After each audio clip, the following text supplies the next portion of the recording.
നബി സല്ലല്ലാഹു അലൈഹി വസല്ലം വഫാത്തായി കഴിഞ്ഞു.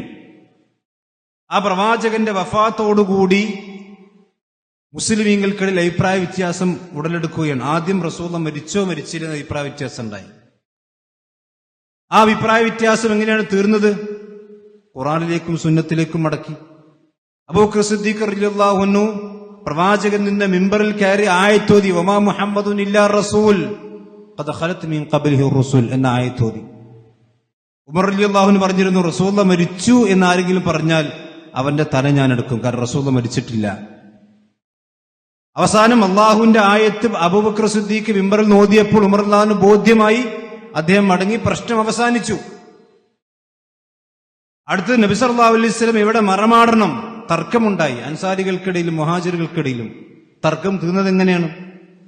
അബൂബക്കർ സിദ്ദീഖ് റളിയല്ലാഹു അൻഹു ഹദീസ് പറഞ്ഞു കൊടുത്തു, മാമിൻ നബിയിൻ ഒരു പ്രവാചകനില്ല എവിടെ ഇല്ല ഖുബ്ര ഹൈസു മാത, പ്രവാചകൻ എവിടെയാണോ മരിച്ചത് അവിടെയാണ് അദ്ദേഹത്തെ മറമാടേണ്ടത്. തർക്കം തീർന്നു. ആയിഷ റളിയല്ലാഹു വീട്ടിൽ മരിച്ചു, ആയിഷ റളിയല്ലാഹു വീട്ടിൽ മറമാടി. അപ്പൊ ഖുർആനിലേക്കും സുന്നത്തിലേക്കും എപ്പോ മടങ്ങിയിട്ടുണ്ടോ അവിടൊക്കെ തർക്കം തീർന്നിട്ടുണ്ട്. പക്ഷെ ഖുർആനിലേക്കും സുന്നത്തിലേക്കും മടങ്ങാൻ തയ്യാറാകാത്ത കാലത്തോളം നമുക്ക് തർക്കം തീരൂല.